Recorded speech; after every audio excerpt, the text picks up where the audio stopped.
what are we talking about today? The GRC space is getting hotter and hotter in the information security world because of the regulations and demands that are coming down from risk management organizations, from insurance companies, and from other third-party areas. So businesses are like, okay, we got to get serious about this. Some of you have been taking the GRC Analyst Masterclass, and now you're ready to get those jobs. Some of you have just been working in industry in like IT or trying to do a pivot, and you're finding these GRC roles are starting to become more and more plentiful.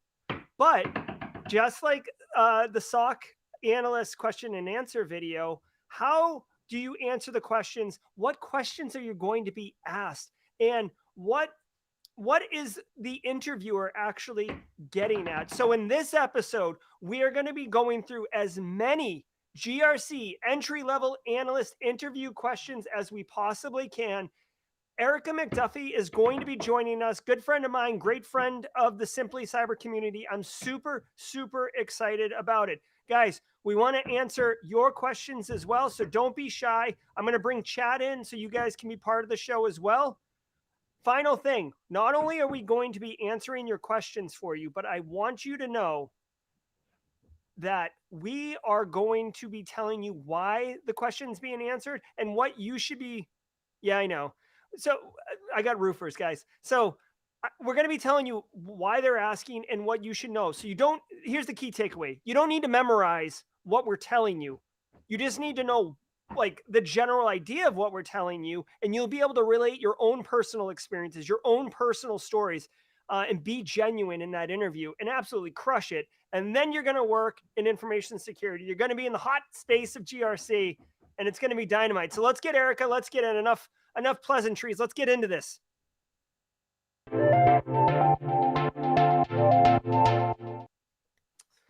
All right, Erica, we're talking. What's going on? You look at you representing Simply Cyber.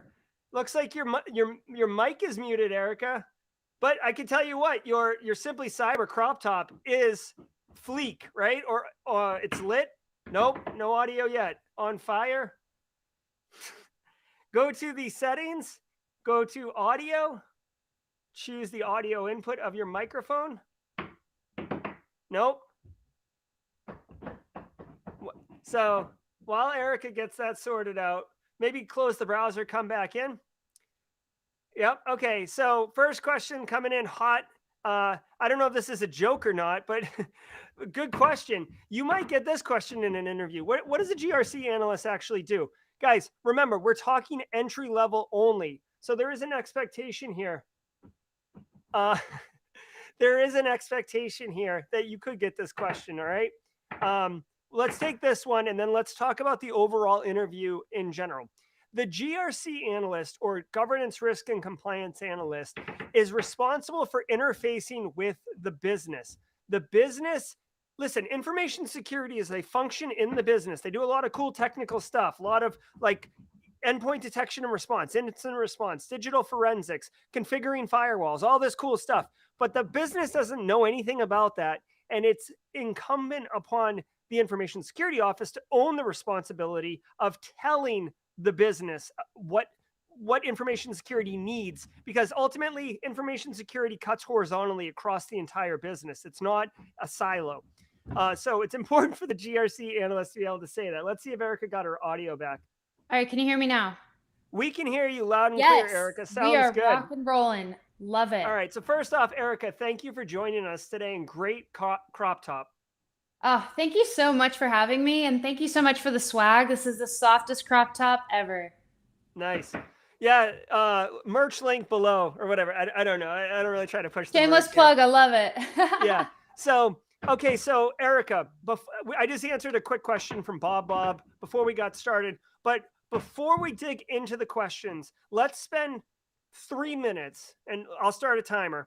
Okay. Let's start 3 minutes on what is going to be the entry-level GRC analyst interview experience, right? Like, let's not get into the tactical. Let's talk about the experience. You go. Yeah, so GRC entry level position. I mean, you're going to be looking for positions to apply for, right? You're going to be then getting likely an HR screen. I'm going to tell you this is the gatekeeper. So the HR screen, they're likely doing a culture fit. From there, you're going to be talking to the hiring manager, likely, or some of the teammates that you may be going to be working with, hopefully. Something to note is like they're interviewing you, you're interviewing them. So you want to have a key idea of like what are your must-haves for this job, your nice-to-haves, and you want to make sure that this is going to be a fit for you. Your GRC entry level interview is going to be more than likely more about how you are going to best fit this position.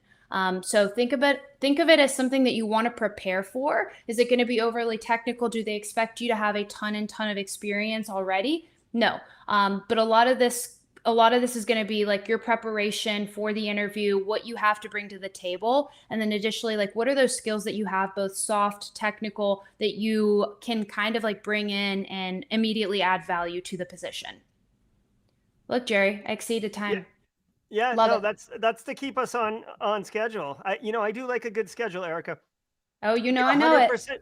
Yeah, you're 100% right. The idea is they're going to be asking you questions to understand what you've done to prepare for the job, maybe what you've done to prepare for like what like they always say like like have you looked at what the business does, like make sure you look what the business does. I would focus more on what industry they work in, right? Because Mhm. you're going to need to know, and you might even get asked this question, we can get into that later, like what regulations apply to that industry. Working for healthcare is a far cry different than working for financial services, right? So not just understanding what Acme financial does, or Acme physician services, but understanding what their industry the industry looks like, and kind of those things. And that's all work you can do in advance, and it's going to make you look amazing.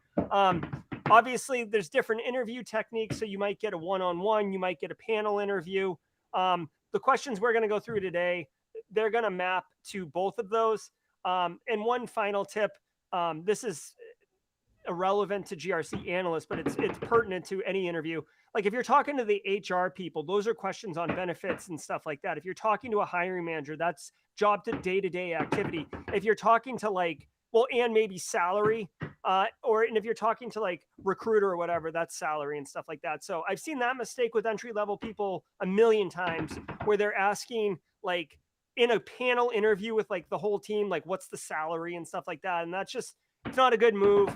And HR clearly doesn't know, with all due respect to HR doesn't know what the day-to-day job is for a GRC analyst. So it's just a waste of your time. It's a waste of their time. And it's not a good look, because it looks like you don't know who you're Yeah. asking and what you're doing. Absolutely. And something to add to that is the panel that's interviewing you after HR likely doesn't even know the exact salary, right? It's on Mhm. it's a range that they have for that job. So that's something you're going to work out with HR and the hiring manager specifically. So use that HR interview to get a vibe. Is this a culture Mhm. fit? Is this a company that I want to work for? Ask as many questions as you have. This is kind of like your more safe place interview. But again, HR is the gatekeeper. So if you aren't who you said you are on your resume, or maybe you overinflated some of the skills that you had and they were able to catch on, you may not make it to the next step. So I would say definitely do your prep work, still, show up. If it's a video call, make sure you ask those questions so that you do make a good impression in the HR interview. Absolutely. Okay, so like we want to deliver on the promise at the beginning. So let's just dive into a couple GRC entry level specific questions, and then we can do some of the other kind of soft skills, or the you know the tangential questions afterwards. So I'll give you the first one, Erica, if you want to answer Sure. it. Okay, so this is, guys, this is foundational, and it will be asked. All right. What's the CIA triad? Confidentiality, integrity, and availability. This is like a need to know 100%. You will be asked any entry level position in risk management, GRC, any of the above. Absolutely, 100%. And the reason is, guys, and if you've been working in the field for any amount of time, you know that this thing gets hammered into everyone's brain. It's in the Sec Plus, it's in every piece of like Intro to Cyber 101. So if you can't answer this question, what it tells me as a hiring manager is you haven't done anything to get ready for this role. And like, with all due respect, when I'm hiring someone, I need them to be proactive and capable of taking an initiative, because I can guide you in the right direction, but I can't spoon feed you everything. Even at an entry level position, I will mentor you, but you have to be able to help yourself. And if you can't answer this question, you are you haven't done anything, right? So very, very basic question. Okay. Next question. And I love this one. Unless you want to go back and forth, Eric. I don't know if you have questions ready at the ready. I didn't tell you to prep any. Yeah, honestly, Gerald, I think like the number one question you're going to get asked, and you and I both know this, is along with the CIA triad, is what is risk? Absolutely. I was literally just typing that up. You and I think so much alike. So, what is risk? Now, this one's a good one, guys. This one will trick people up. Like, ask yourself right now, could you explain to someone what is risk? If you can't, that's okay, because it's like this. It's like this obvious thing that everybody kind of understands, but when you try to articulate what it is, you get all stymied up and tongue tied, and you're like, well, and the nail in the coffin is if you use the word risk in defining what is risk. That's a red flag. So watch out for that. Okay, guys, all risk is weighing out the likelihood of a negative event happening because of some weakness in your organization and what the impact of that is. That is the calculated risk. Think about it. Like, we don't have locks on our door. You don't have a lock on your front door. What is the risk? Well, we live in a safe, like, so what's the likelihood? So what's the threat? The threat is someone walks into your house, right? Okay, well, that's a threat. That seriously sucks. I don't want that. Okay, so what's the likelihood of someone walking into your house? Well, now you start have to accounting for, like, well, we live in a safe neighborhood. Metrics show that there hasn't been many break-ins. Our house has, a jalopy parked in the driveway, and our paint's all chipped. We don't look like a house that has anything of value inside. I'm thinking the likelihood's pretty low. What would be the impact? Well, it would be terrifying and probably traumatizing for my children. Okay, now you got your impact, you got your likelihood. You do the calculation, which is calculating the risk. You define it as a moderate risk. You talk it over with the family. Is this something we want to accept? Do we want to accept the risk of someone walking into our house? Well, here's the final part. A lot of people miss this. What would it cost to mitigate the risk? What are our options? Well, we can buy a door lock for $3. We could take the door off and just brick in the wall. Of course, that has its shortcoming because now you can't access outside anymore, but you could do it. But for $3, we could put a lock on the door and everybody wins, and our likelihood is taken way down. Impact still doesn't change, right? Someone could kick in the door, but the likelihood's lower. That is risk. That's a dynamite answer for what is risk, with all sorts of like metaphors and analogies. And I didn't say risk. Well, I did say risk a couple times, but I was saying like, and that is the calculated risk. So that's how I would answer it, just shooting low on the hip on a train bound for glory. But that's what I'm thinking. Erica, what do you think? Yeah, I mean, I think you gave like the A++ answer. If we talk about just likelihood and impact, I mean, those two equal risk, right? So what are the chances that something's going to happen that could cause loss or impact the business in a negative way? Yeah. You can keep it short and sweet. Yeah, and I'm sorry. I'm going to do everything in my power not to do that again. That was really unfair of me to give The that rock star answer. Yeah, I'm sorry. I got all excited Because we love love this stuff. I do love this stuff. God dang. Okay, so Erica's 100% right. The two key words you want to say when you're asked this question is likelihood and impact. If you say those two things, the interviewer is probably going to stop listening and start thinking about what's the next question they're going to ask. Check. Yep. Okay. So moving on. Okay, so this one, I don't care what job you're going for in cybersecurity, you're going to get asked this question, okay? And this isn't a shameless plug, okay? How do you stay current in cybersecurity? How do you stay current in the industry? Right? I'm sure you asked that question, Erica, right? Absolutely. Yes. Yep. So why am I asking that question, Erica? This shows your commitment to the field and to the actual the relevancy of the topics, right? So like you could have gotten your degree in cybersecurity or in IT or whatever. If you don't do anything to stay current, you are likely missing a lot of maybe gusto for the job, and you're not having a lot of really meaningful conversations with stakeholders, and it's not, you're not being able to bring your best self to the job. So think of it as something that shows like your commitment, your passion, and your ability to want to learn more about the subject matter. Absolutely. Um, I might make this 1 minute timer just so we can go real rapid fire. The gist of this question is twofold. One,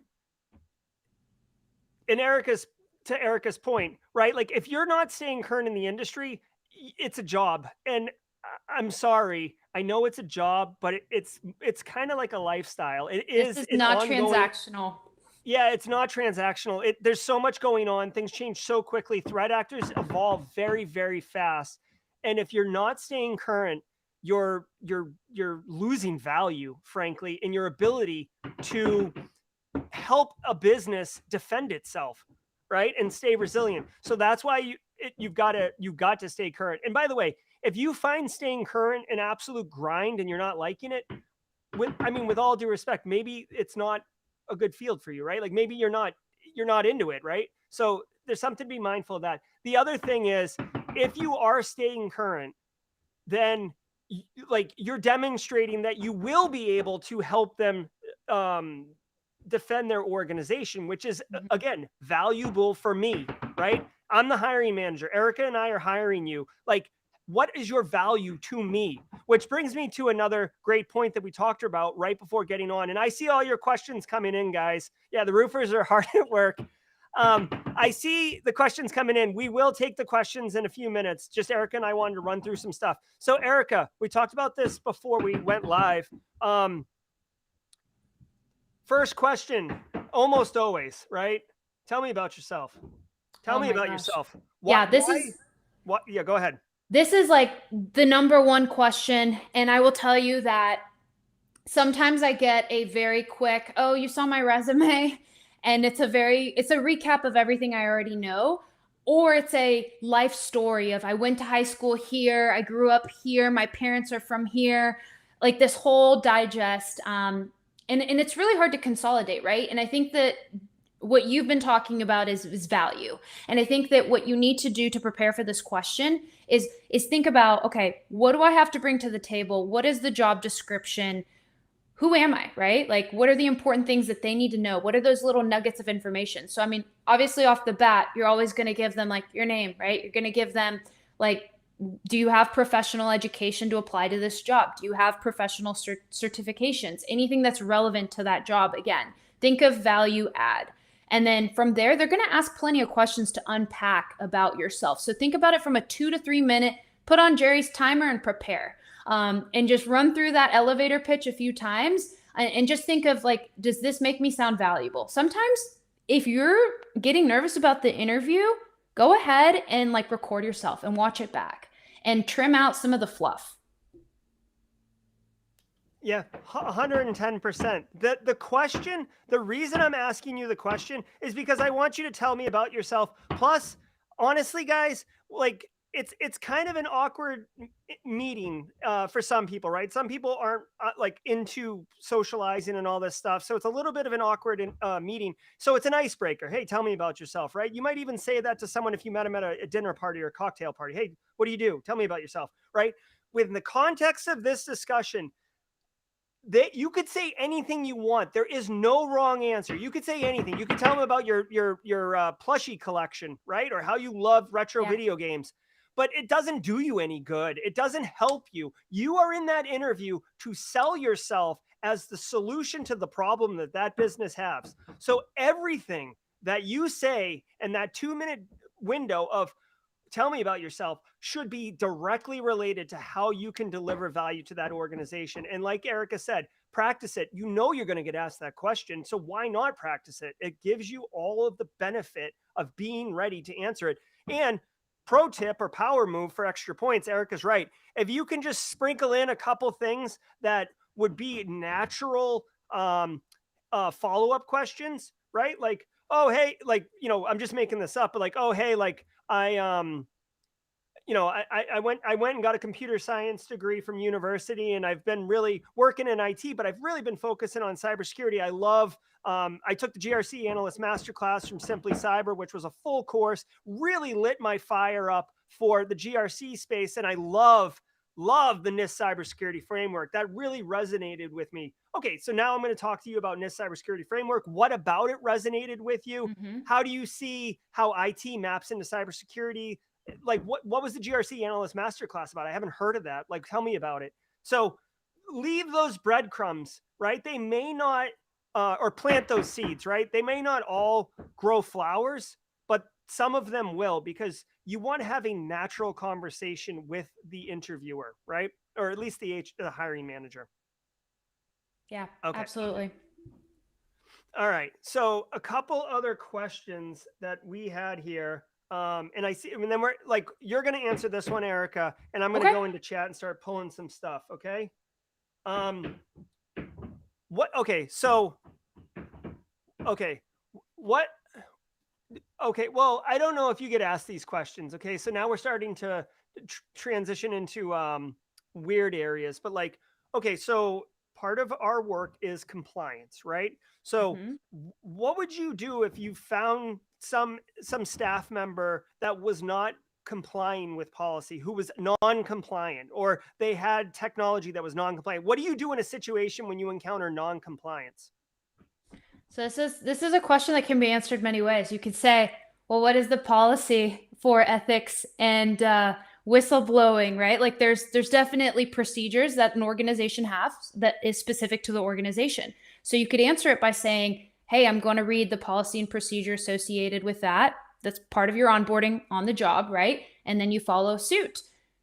Or, I mean, you escalate it directly to your manager when you see something like that happening and you go from there. So I think bottom line is, non-compliance is something you have to address. How you address it may be specific to the organization, but I think like the key takeaway here is that you're going to let somebody know. Yeah, especially at an entry level, they're not expecting you to like go kick in doors No. and light the world on fire. They don't Um, expect you to go add it to the risk register or to write them up. Exactly.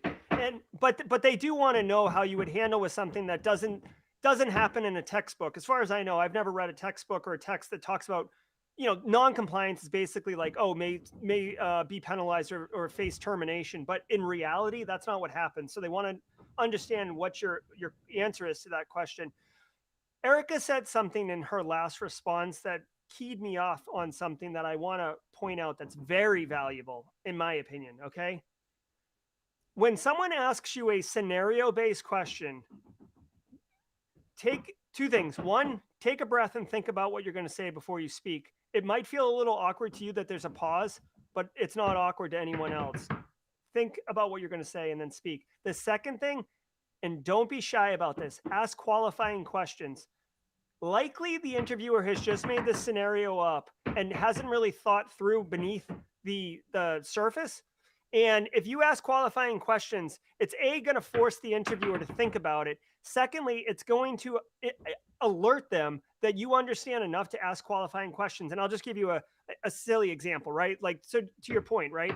How do you deal with non-compliance, right? And Erica said, well, first, what's the policy? Like, so you might say, well, what was the infraction of non-compliant? What were they non-compliant with, right? That's a perfect question.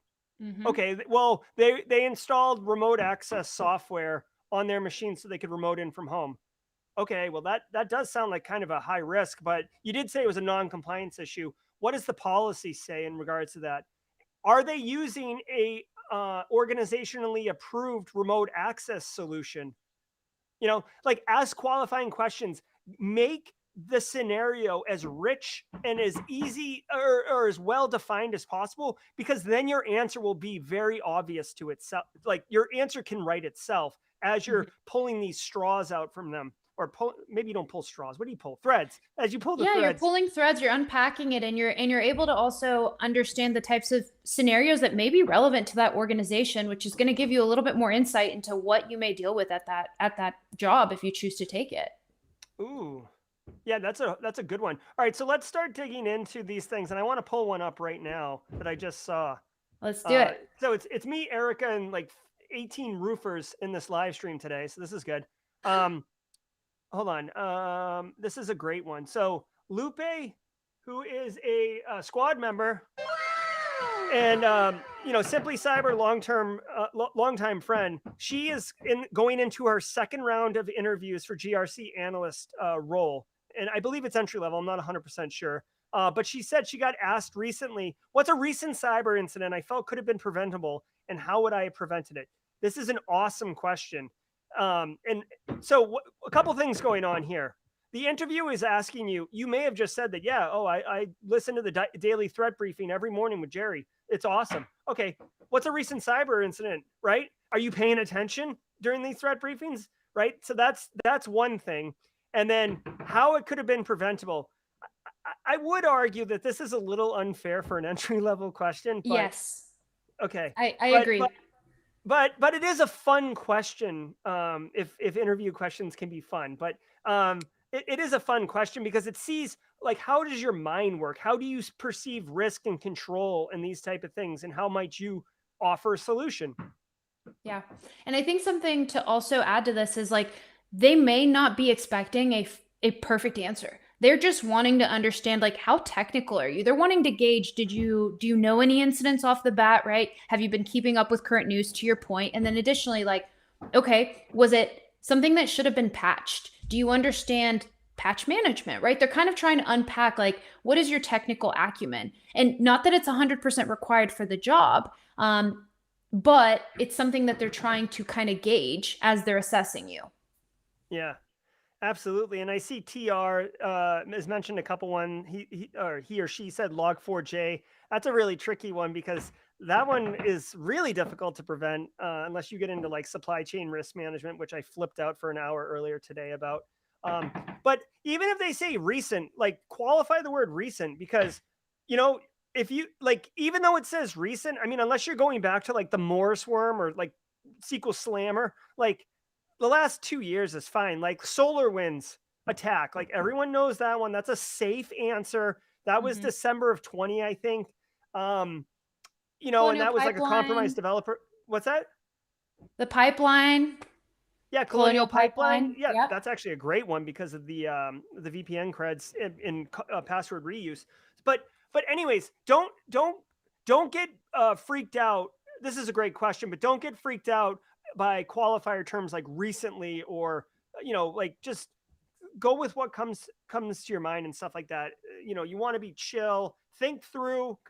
It's actually a good point for exercise. Think through a couple major incidents and kind of work them of what was the problem, what would be the disposition afterwards, how was incident response handled, right? Not that they're going to ask you about that particular thing, but if you think through an entire incident, like when they ask you any questions kind of related to that, you'll be able to pull from your memory. Oh yeah, that's a good one. I remember that or whatever.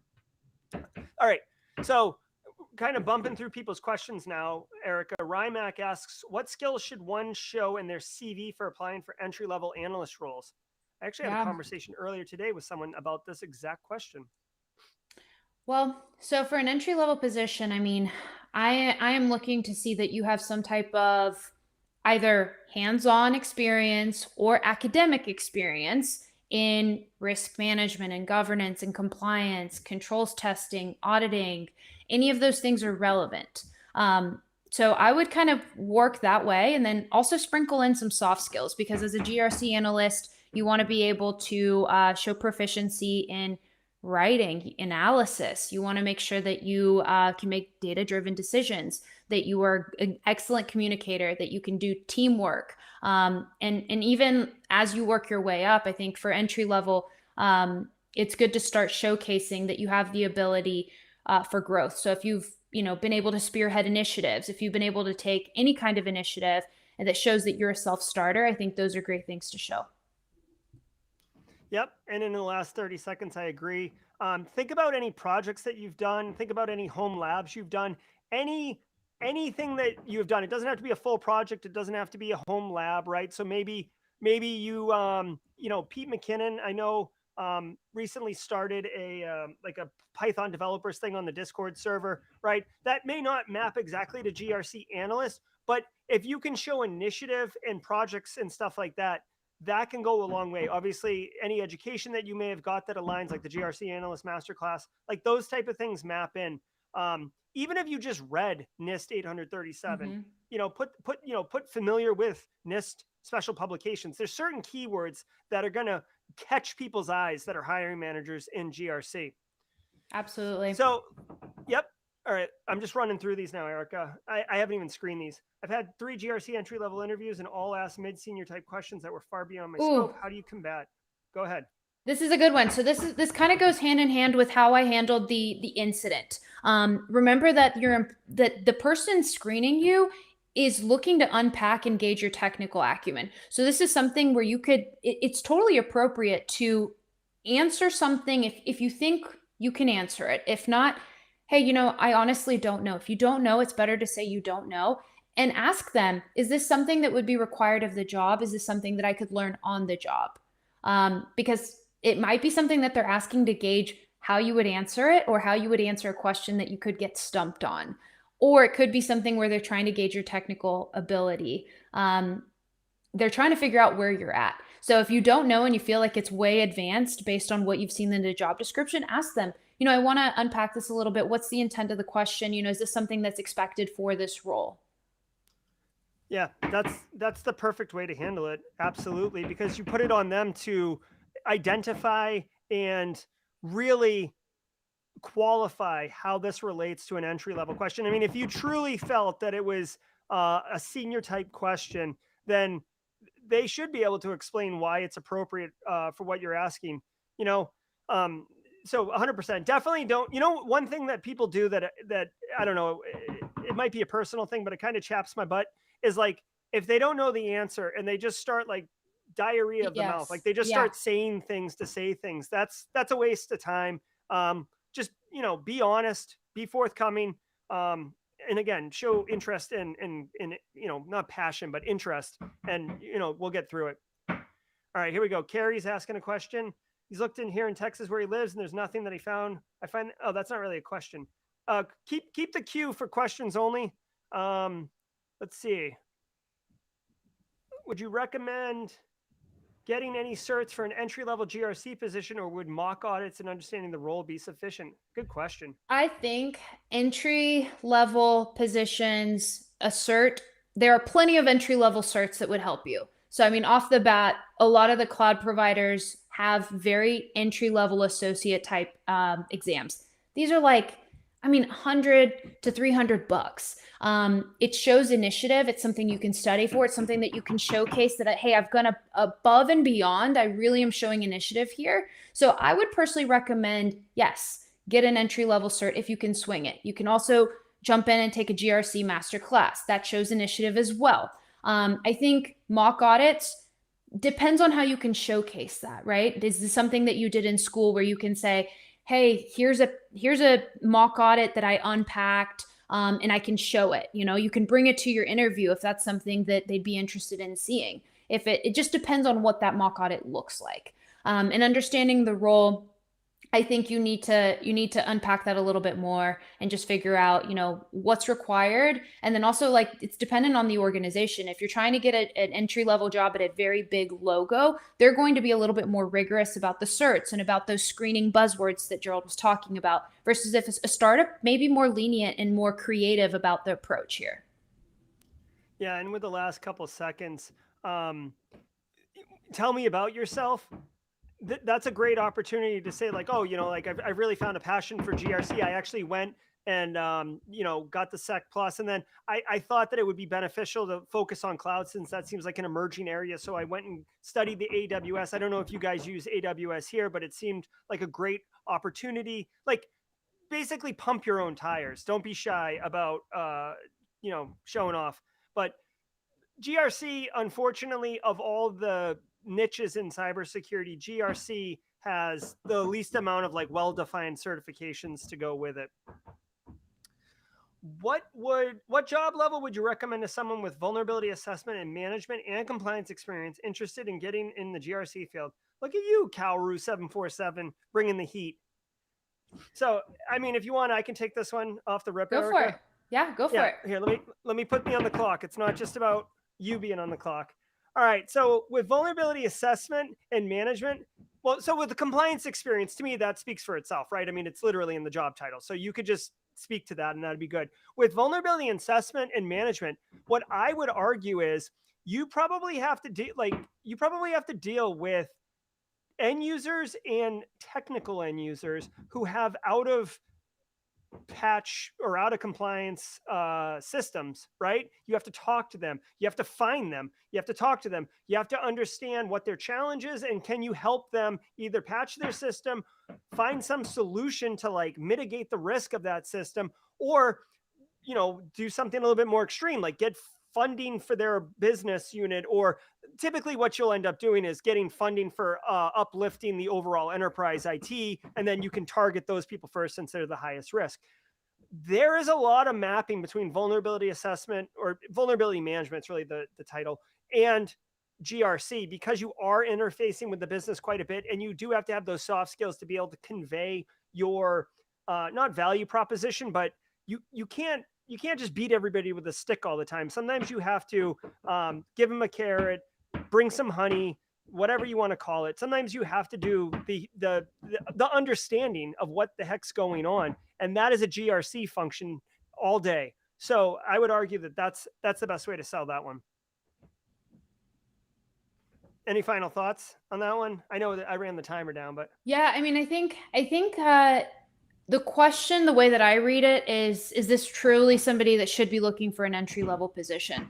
I think you can go both ways. You could apply for an entry level position. They may have something more advanced that they feel like, hey, actually you could be an analyst too. And so I would say like still take the interview, and chances are like they will gauge your ability.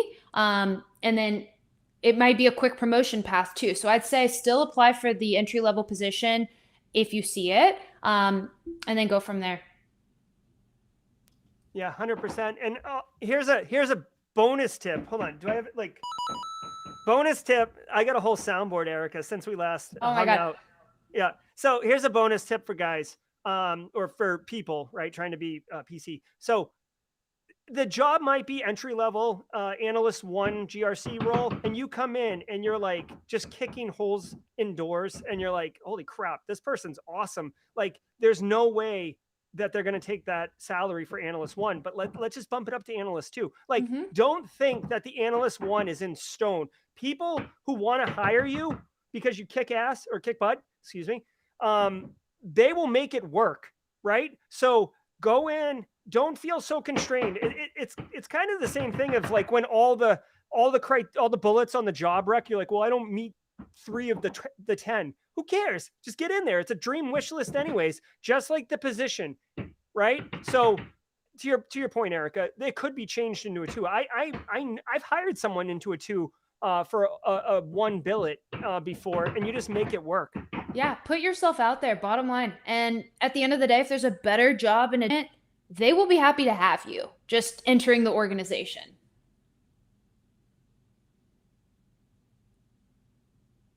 Next question for you, and this is another good one, kind of flipping the script here. As the person doing the interview, Erica, you're interviewing Lupe. What are some questions that you could ask? No, I'm sorry. Please. I think what Louise is saying is, hey, Erica, do you have any questions for us? Right? Yes. The end of the interview typically. By the way, Erica's going to answer this, but just let me tell you, don't ever say you have no questions. Don't do that. Okay? Yes. No. That's a bad move. Don't say I have no questions. Just even if you ask one and you don't care what the answer is, don't. Okay. So Erica, do you have any questions for me? I think some of the best questions to ask, which will tell you a lot about the individual, but also the organization. What is the culture like here? What are your favorite parts about working here? What are your current challenges? And do you have any, insights into what the challenges will look like later in the year? I like to ask also like strategic questions, like what is the strategy at the organization here, for the next 2 to 5 years? You can make it, you want to kind of gauge to see where the company is going. Additionally, like, what has been the growth in this department in the past year or so? How do you project it changing in the next year? You want to kind of gauge like what is the environment that you may be stepping into, and it's gonna show that you care, but also that you're interested in figuring out like how you plug in and how you can help and maybe combat some of the challenges they're facing. Yeah, absolutely. And Yulichua, yeah, I've got a mechanical keyboard on my roof. Nailed it. So I agree 100%. What I like, the one question, like this is a question that you can take and bookmark, and it'll work no matter what the interview, what the organization, and everything like that. I always like to ask, and by the way, you typically get like three questions. I typically like to ask, hey, what makes this organization different than any other organization? What makes it special? What's something about this organization that's special? Because you're going to get two things. One, you're going to get something interesting that is not boilerplate. Secondly, you're going to get that person's perspective and answer. And if it's your hiring manager, it's probably the person you're going to work with. You're going to start hearing things that would be more emotionally based, right? So maybe they come back with like some kind of snarky comment or whatever, or like you might be able to gauge a little bit more of something interesting about the company that sets it apart. And then two, if there's any kind of hidden red flags. So I always like to ask that one myself. All right. Continuing on, Roger Swanson, Low Country native. Coach Roger asks, what if you're not really looking for entry level? He's got CISP, CISM, other certs. How's a good way to break into cybersecurity? So Yeah, that's a this kind of that's goes. a that yeah, go ahead. I was gonna say this kind of goes with our point about, you may have experience in certain domains. You really need to look at what the job descriptions are, right? What are you looking to do? So you may have your CISP, you may have your SISM, and you may want to be switching to a completely different domain. You may want to be working in a traditional SOC. Okay, here's the skills that I have to bring to the table. Here's a job description that looks like I could get to, and then apply and interview for the role. I think it goes back to the point of if they see that you're a really great candidate and that you could be a really good fit, but maybe not in that specific role, they will connect you with the right people. Yeah, absolutely. And with a CISP and a system, I feel like you are lined up for Oh yeah. GRC type work. So definitely a good fit. And again, because GRC is so wide open from a previous, certs or, labs or whatever, they're like it's really undefined at this point.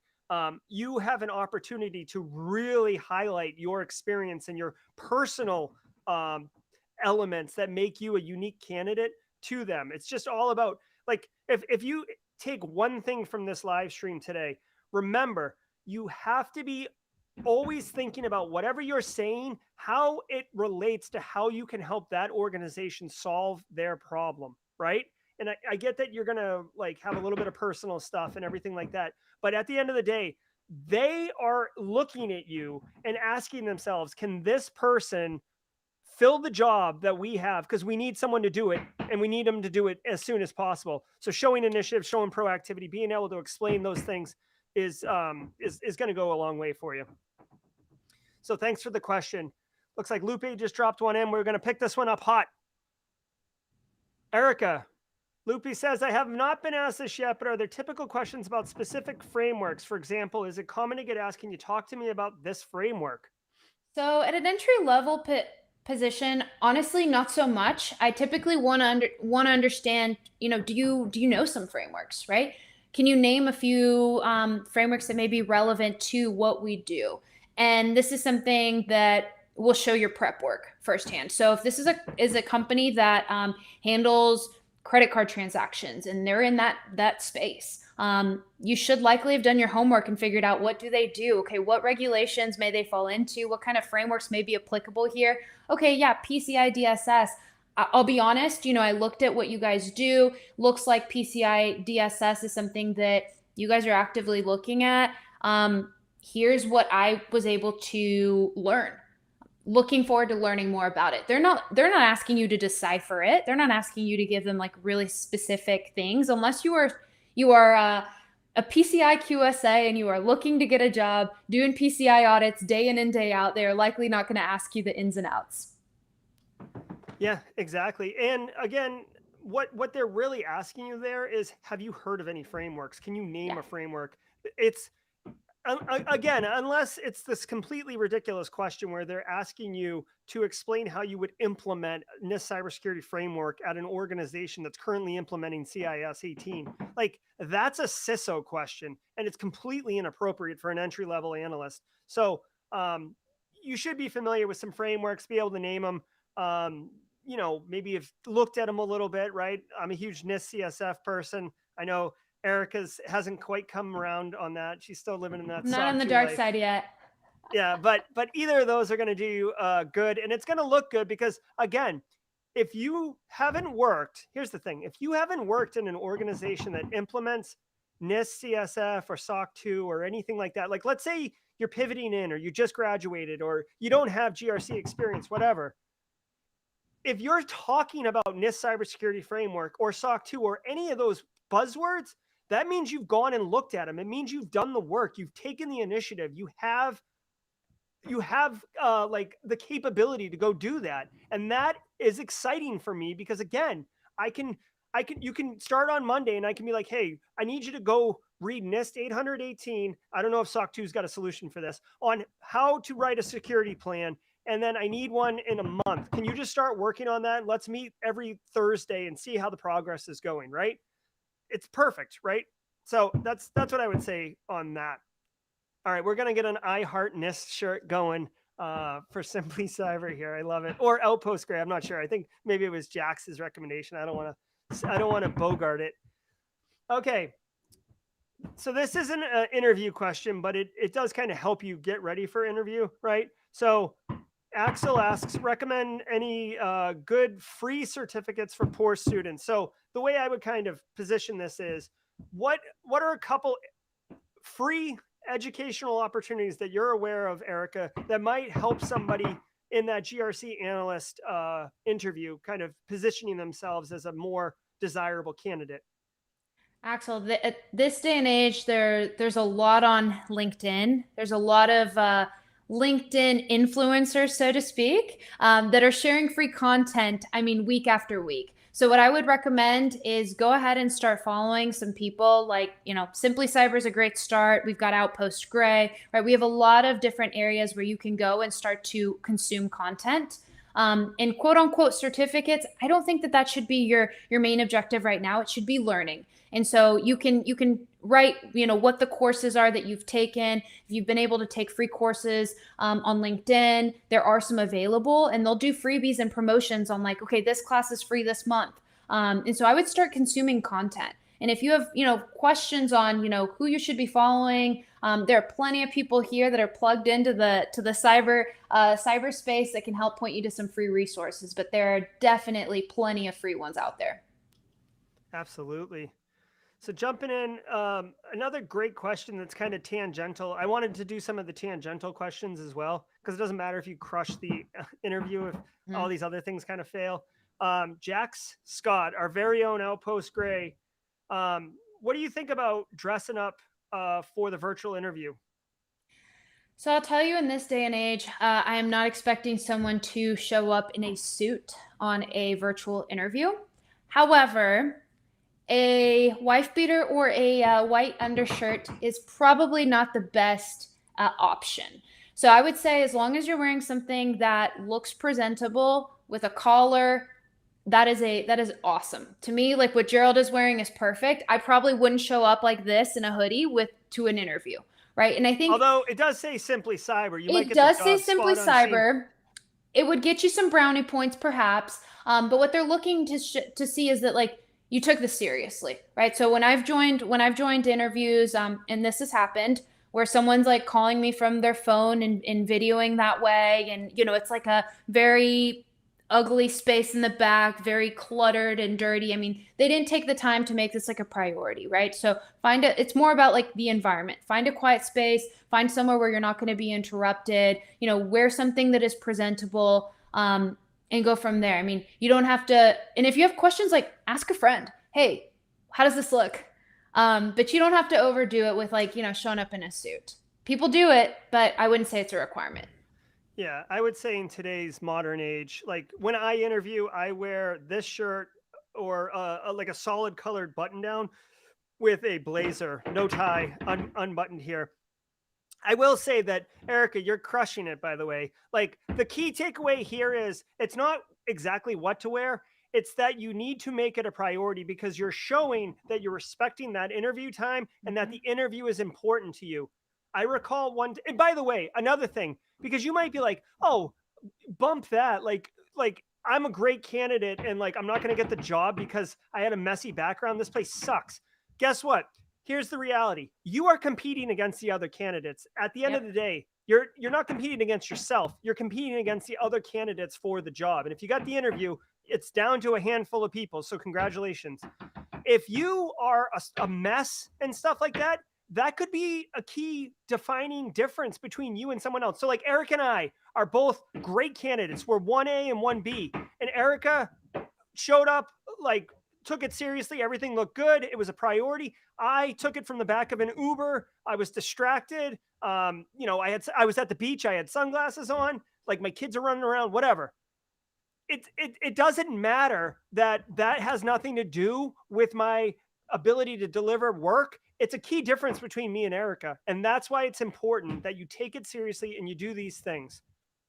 Yeah, absolutely. Okay, totally. All right, I'm still digging through. Do you have any other like obvious kind of entry level interview questions? Like some are like nothing's coming to me at this minute, but um So something I I would say is, how can you like be prepared to answer something like how can you bring value to the organization into this job?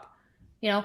And so like be prepared to answer a question like that. It shows that you like read the job description and that you've given thought process to what skills you have and things that you could go ahead and plug in and do. And I think something also to is a great answer. Anytime you don't know something, say, "Hey, that's something I'd really love to learn more about."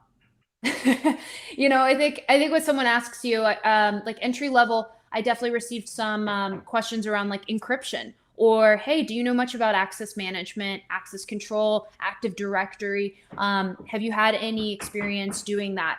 And at the time, I did not. I understood access management, but I did not never worked in Active Directory. I didn't know. So I just purely said like, here's what I've learned educationally wise about access management and access control. I know why it's important. I understand the risk here. I'll give you quick scenarios on risk, access provisioning, right? Deprovisioning, modifying rights of access. Why it's important to have safeguards around this access review. I understand why it's important, the risk associated with making these changes timely.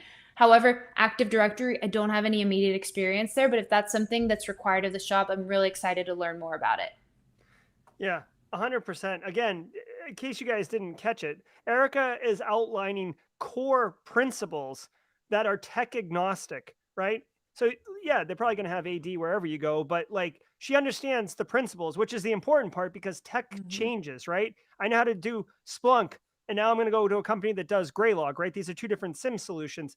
Yeah, the interface is different and how you get to what you need, but understanding what you're trying to get to and why you're trying to get there, that's the important part, right? I could teach you in a weekend or a day, like how like this is where you go, click here, here, here, here. The Yeah. question's got to be like, hey, I need to understand how to disable access. Like, show me how to do that in AD. Show me how to do that in, Novell or whatever you guys are doing. If you have a Novell shop Yeah. back there. I think another question in entry level positions too is like, okay, what is a policy? What's a Hmm. procedure? And understanding like how they stack up. So like as a homework item, if you don't have the answer to this, like understand how a policy comes to be. What does a policy say? Policy is supposed to be a little bit more higher level. Then the procedure comes in and sits under to support the policy, and the procedure gives you the how to. So bringing it back to access control, you're going to have an access control policy. You're going to have an access control procedure that's going to get into the nitty gritty of how you actually do the provisioning, deprovisioning, all the hands-on things that Gerald's talking about. Yep, and I've put it down here because essentially this is the order. If I mean, Mm-hmm. essentially this is the order. You should definitely understand this. This would be more almost of like a memorization question. Yes. I would argue, but but just know, I mean, I've been asked like younger in my career, like to write a policy as part of like a take Yeah, home I have assignment, too. so like you should be mindful of that. There are templates for it, obviously. Um, GRC Analyst Masterclass, Module 2 or Module 5, we go through that. So, anyways, understanding how these things stack are important into Erica's point, because these are the tools of the trade on the governance side of the house. And if you don't know what they are, that's a problem, because honestly, they're basic tools that you need to know when you're getting in there. Now, a couple of questions I see are coming in that are um, less entry level GRC analysts and more kind of standard questions, but they're essentially around how do you work with teams? How does team collaboration work? What's your deal with teams? Um, Eula, West Coast Eula, she wants to know how you would show or share about that. I think a practical Yeah, go ahead. a practical example is a really good way to showcase this. So like let's think about you only, you did something in school or maybe another job and your job transitioning, and you can think about a team scenario where maybe you had a few challenges and you were able to overcome them because you were such a good team player, because you took ownership and you took the charge. And here's what you did. You set up 10-minute stand-ups every single day. You led the charge and you said, here's what's needed. You sent out calls to action to the team and you tracked progress. You spearheaded that initiative. You made the team successful. That example is going to go a long way to show, how you would handle a situation in that role. Yep. And another great opportunity, make sure that your example isn't how you like helped get your club soccer team organized for the big tournament, right? Like that could be interesting, but you're making it work for the interviewer to see how that relates to how you could execute in the GRC analyst role. So if you can, choose as close as you can to something that would be relatable to the business or business organization, or moving some initiative forward, whether it was like a technology deployment, or I'm trying to think of something that would be like for non-tech people, right? Like obviously if you're in the military, that's a little bit easier because you have these like projects that you initiate and go on.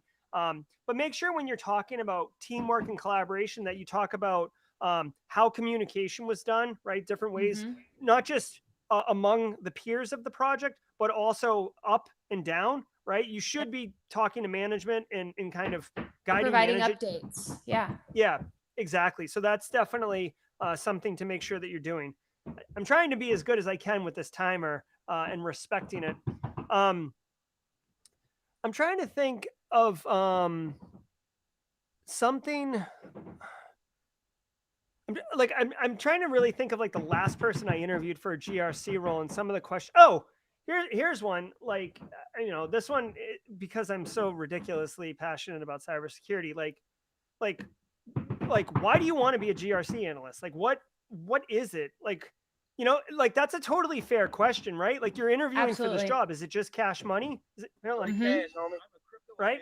Ooh. So I gotta, yeah, that's the Randy Moss straight cash homie. You haven't heard that one yet. Yeah, straight cash Oh, homie. that's So spicy. it is spicy. So why do you want to be a GRC analyst, right? Tell me. Is it and because by the way, like if it is just money, that's fine. But um, I don't know. It's one of those key differentiators. Everybody's going to have their own reason for going for that job, but you're almost looking for someone who's like excited about the position and Yeah. interested in the work and wanting to break into cybersecurity. Like this is a great opportunity to really highlight and showcase your passion and what it is about it, right? Whether it's, and by the way, you could sell this too, right? Like, oh, hey, I took GRs.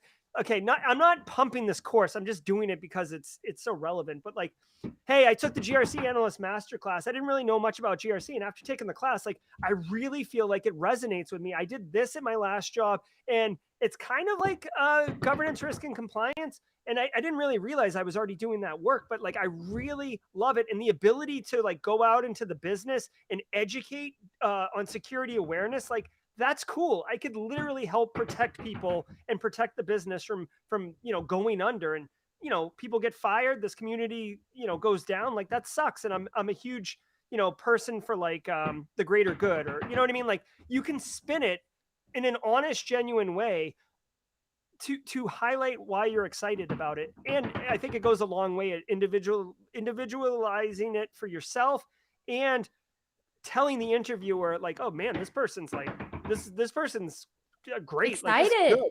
They're Yeah. excited. Yeah, I think something to like note too is like when someone's interviewing you, they have different things that they're trying to get out of it. And from my experience, this is Erica's perspective. I'm always looking for the attitude and the character, right? So like if you're excited, this is something you really want to do. I mean, character, like you've shown me different ways that you can do things, right? Like in a team, the teamwork question falls into this. The skills I can teach. So if I see that your willingness to do the job, you've sought out all these resources, you've figured out that there are probably a lot of different areas in cybersecurity that you would be successful in, but GRC you think is it, like give me the why. Give me what you've done to get yourself excited about it, why you think it's a good fit. And then asking those questions as a follow-up is going to really like solidify the experience for the interviewer there. Absolutely. I had to give you full stage on that one, Erica. It was good. Another question just came in that really caught my eye, and I really liked it. Would you suggest familiarizing yourself with GRC tools? I think so. Why not? So as you're doing your homework, figure out, there's a ton in the space right now. It is super hot. GRC tools are popping up every which way. And so I mean, the Archers and the ServiceNows, I mean, there's some legacy tools out there, but now there's like these GRC automation tools that are coming out in, I mean, they all do similar things, right? So figuring out, hey, did I do my research? Do I know a few of these tools? Do I know what they do at a very high level? Just shows again the passion, the commitment to the subject matter. Yes, and the tools that she mentioned, ServiceNow, Archer, those are huge enterprise grade solutions. So you're not going to be able to get like a home lab of these type of No. things. So just familiarizing yourself, like the question suggests, can go Watch a some long way. YouTube videos. Yeah, absolutely. And remember, Kauru 747, like the tools don't necessarily have to be like slick mobile apps or anything like that, right? A spreadsheet in my world, in my GRC world, as lame and boring as it is, a spreadsheet is a tool because because a spreadsheet by itself is not a tool, but when you start putting in like risk calculation matrices and you're doing threat analysis and stuff like that, it's done in a spreadsheet, right? You might be able to have some cool web app interface, but the web app interface is also going to look like a spreadsheet. Yeah, and I don't think in this space we'll ever get away from spreadsheets. I still work in spreadsheets every single day. So even if you have the fanciest of the GRC tools, you're still doing spreadsheet uploads to the tool. Yeah, absolutely. Exactly. Like again, you can have like fancy looking donut charts and crap like that, but the Mm-hmm. input was a spreadsheet and that's what you're Yeah. going to be working in. So, I heart pivot tables, although I have started dabbling with Power BI. So don't stop me now, Erica. Oh gosh. So I saw another question in here, and we are getting close to time. Um, so, and real quick, Junior, please clarify this question. When you say how's the GRC role rewarding for the cyber journey, can you clarify that question, please? So, real quick, Erica, Requiem, any good GRC labs to recommend? There's a few in the masterclass that I would say are very, very helpful to understand, like practically what would a day to day in the GRC space look like. Because honestly, in the certification exams, right, we've talked about it. There's a lot of different exams that you can take certification pathwise that may have some labs. So, like Security Plus, for example, has some labs in there that could be applicable to the GRC space. They're not one for one, right? So it may go like one scenario off the top of my head in Security Plus. I had a firewall log review exercise, something I likely could do in GRC. Was every lab in Security Plus, though, GRC applicable? No. So it is kind of like a tricky question to answer. I would just say pick and choose your learning path, and ask your friends in GRC what labs specifically they've taken recently, and piggyback off one another. I think that's a great way. Yeah, and with the last 30 seconds, I'll say There aren't a lot of labs. That's half the reason I came up with the labs for the course, because it is kind of a marginalized space for the labs, because spreadsheets are spreadsheets. They're not cool technical things. But what I would say is, don't sleep on doing a couple of the blue team labs, okay? Because you're Mm-hmm. not going to be a SOC analyst, but if you understand what an attack looks like in a workflow and stuff like that, you'll be better informed. So when you're trying to tell the business that they need to invest X amount of money to upgrade all the OSs, when like it's not really that big a deal, you can be better informed, right? And also, I would argue by doing like a blue team lab or two, like Range Force or Cyber Defenders or something like that, you can better calculate risk because you actually understand what the likelihood and impact are, which are those two critical values for calculating risk. Like otherwise, you're just guessing what the likelihood and impact are by Googling, right? But if you kind Yep. of get your hands dirty, you can be better informed. And mind you, even though you're interviewing for a GRC analyst position, if you've done SecOps labs and stuff like that, it's going to look good. No one's going to be like, oh, well, this guy Mm-mm. And saw not your to SecOps stuff. mention, not to mention, it helps you speak the lingo, so to speak, with the engineering teams and all the different teams that you're going to come across when you need to give them buy-in of why they should be doing certain things and why they need to put in certain controls into place. They're going to be like, this person doesn't understand this, and showing that you have that practical hands-on learning is going to go a long way. It's going to build that credibility, which you're gonna need internally. Junior, I don't know if this is a qualifier on that question Junior asked before, but what skills you will earn to move on to another role in the cybersecurity world? I have Tableau, not Power BI experience. So I think the question is, what skills might you get in a corporate job that could be valuable in a GRC role or a cyber role? I think that's what we're getting at. Okay, So, so yeah, go ahead. you can take it. Well, I mean, there's two kind of roles, right? There's the soft skills and then there's the hard skills. The hard Yeah. skills, right? We've already said spreadsheets, right? So if you can dance around in Excel, that's going to look good. And by the way, if you can make Excel spreadsheets look good, you don't have to get wicked fancy. But if you have like a different colored header, you put the grid lines on all the cells and stuff like that. You freeze the top row, right? You make it look like a nice tool that's something people want to Mm-hmm. get in there. That's going to go a long way from just having this like clumsy, poorly looking spreadsheet, right? So there's one skill that you should be able to dance around in. Second one on the soft skill side, like if you're talking to management, like say you work in finance and you're talking to management about like, financial planning or fiscal spend or, renewing insurance policies, right? To include the cyber and security one, right? You are talking to the business. You happen to be the business also, but you're talking to the business. So you can definitely parlay those skills and you should highlight those.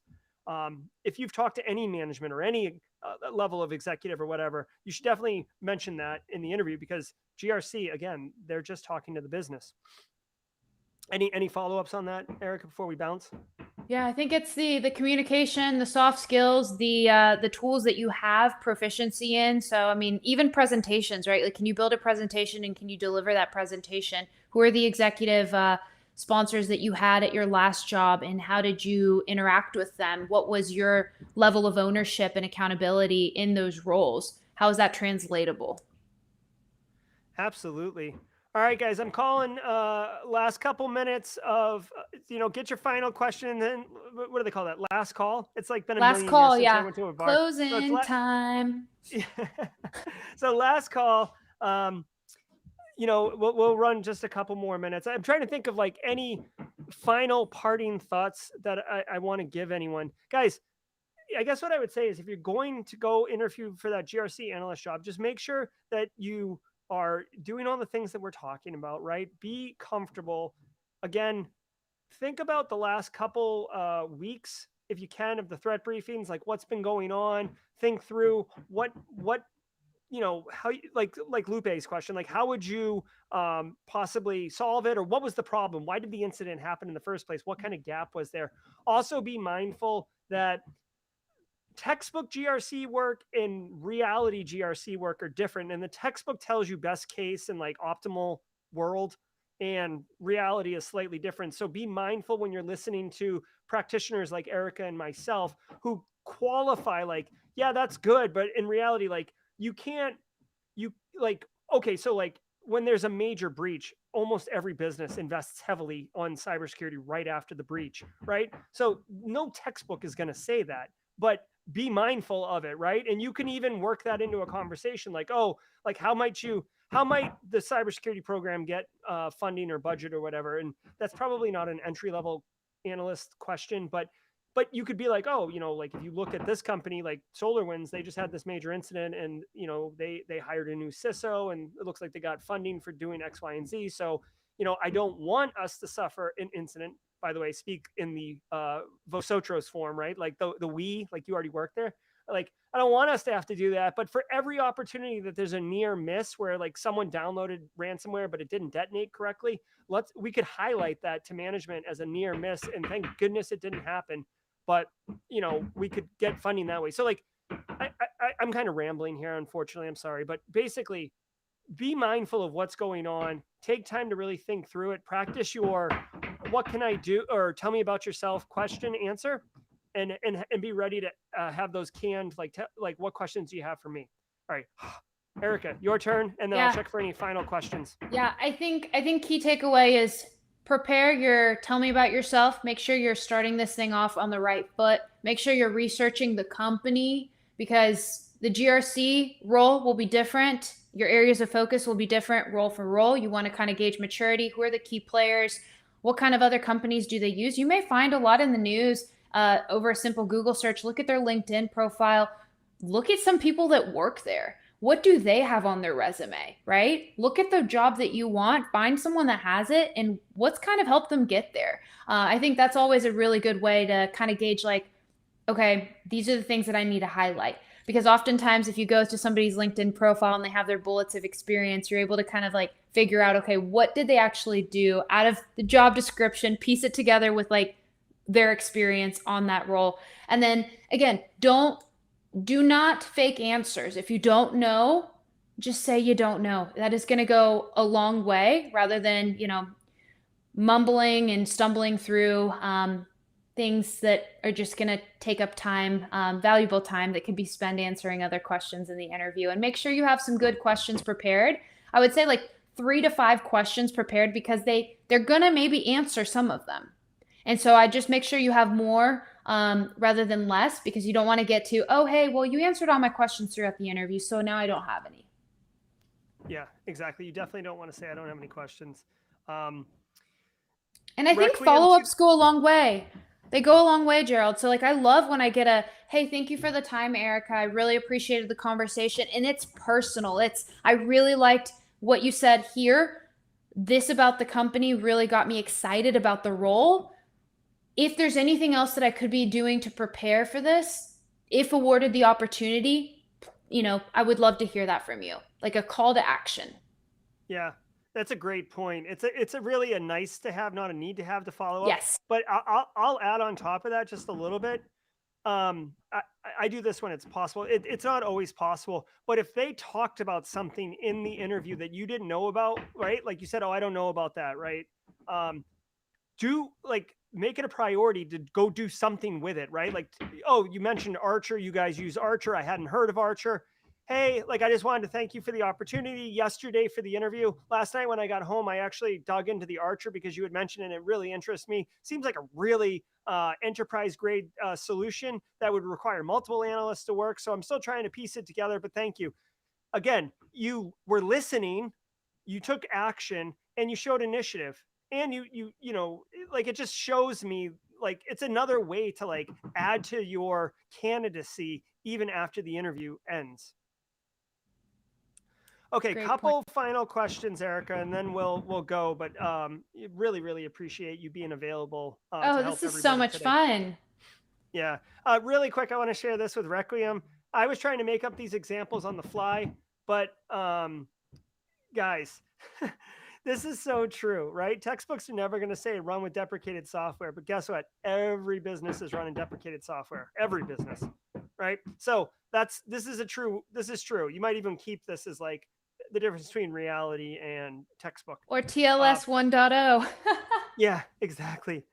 All right. All right. Final question. It comes from BJ. BJ, how can you get hired with no experience when everyone wants 3 years of experience?